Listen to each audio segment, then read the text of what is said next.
on 105.9 FM and streaming worldwide on the WMAL app. O'Connor and Company. 6:37 now, O'Connor and Company. Thanks so much for tuning in today on a very, very busy morning as we continue to watch the events unfold over at the Potomac. A sunrise technically is not until the 7 o'clock window, but we are getting, as they say, dawn's early break. Within the next 10 or 15 minutes, visibility will be better. We'll get a fuller extent of this recovery operation going on from the tragic air crash last night, 9 p.m., American Airlines coming in from Wichita, Kansas, and an Army Black Hawk helicopter out of Fort Belvoir. We're waiting for more official information, as well as the last press conference we have is from 1 a.m. There should be one sometime during this program. We'll let you know as soon as we know for sure. So keep it here. This is where you want to be. You know that. Coming up to join us to discuss these issues and more at 8:05, KT McFarland, national security expert, and then at 8:35, Phil Kerpen. It's Larry O'Connor, and that's Mercedes Schlepp. Good morning, Mercedes. Good morning, Larry. And obviously tracking this horrific news. Yes, it's horrible. And joining us right now, the pride of Hillsdale College and the Daily Caller. We were very excited to see her called upon at the first White House briefing because we feel on this show a kinship to Reagan Reese. We sort of took her under our wing. Basically, everything that she's become is because of me. Reagan, thanks for joining us today on a tough day as well. So Thank true. you, though. Congratulations. Thank you. I appreciate it. Thanks for having me.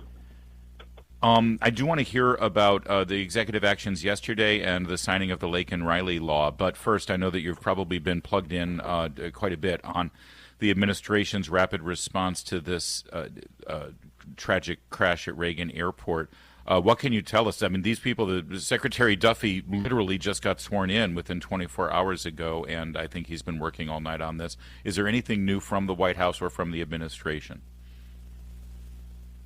Yeah, from the administration, I have yet to receive some sort of guidance on today, but I do expect, just with what we've seen from President Trump the last week and how public he has been, that potentially there will be some sort of remarks. And if not him, then his press secretary, Caroline Leavitt, I believe within just an hour or so of the news, was already making public statements, helping confirm details, because there were tons of speculation and rumors going around on Twitter about what had happened, and I didn't even have a chance to reach out to the White House press office myself before Caroline was online making public statements saying, yes, it was a Black Hawk helicopter, yes, there was a collision, and yes, the president has been briefed, and the president late into the night, just alongside his Transportation Secretary, was briefed and updated on the situation and following it closely.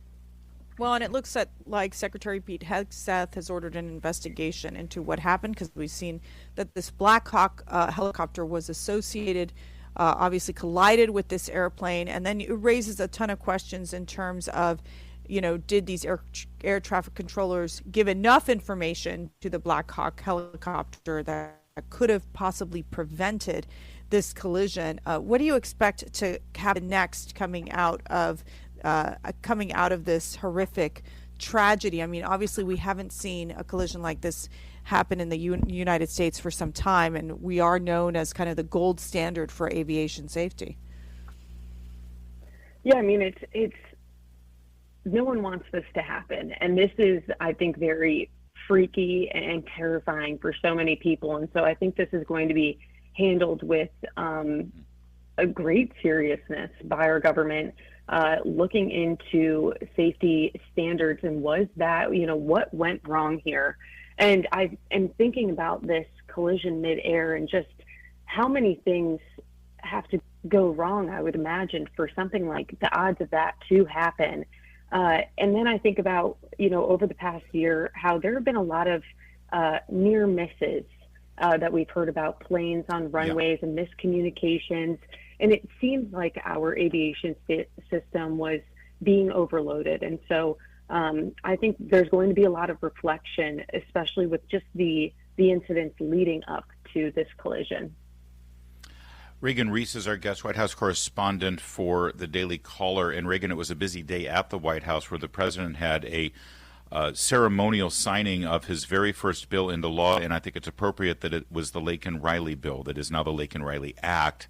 It was an emotional scene there in the East Room with the mother of Laken Riley delivering remarks. What was it like, and why was this so important, you think, for the Trump administration to make sure that this was the first law that he signed in for the second administration? Yeah, it was definitely somber, but also I thought that both Trump and Laken's family put it well, that they are able to use her memory to save other lives, and that her story is going to save lives, that it did not end on that trail, that is going to be continued through this legislation and through the reform it's able to bring. And so, while of course there is that sadness and that family sitting right there and Laken's mother is speaking, they harped on, why, how they are trusting the Lord through this tragedy that was brought on their lives. And I think, border issues were a big thing to President Trump, but he's also, a very, I think, emotional man and wants to really connect with the American people. And so that's why I think this bill was so symbolic and special to him. Yeah. By the way, and just as we're done. Sorry, Mercedes. It's okay, Larry. It's okay. I know you claimed Reagan as your prodigy, but I'm going to claim her as my other daughter at this point because she's very smart. So I'll arm wrestle you over Reagan. Fine. Thank you. It's Thank fine. you. We'll just do that. We'll just raise her together. I mean, seriously. Reagan, there was a moment after President Trump signed this bill, he was turning to Laken Riley's mother, still grieving, and was handing her the pen when one of your colleagues in the White House pool started yelling out a question about government funding. And President Trump turned to him and said, "This is not the appropriate time." Reagan, I don't care who it was. Don't be that guy ever. Don't disappoint us, Reagan. I don't want you to ever be that guy. Okay? She's not going to, Larry. Don't worry. She's with us.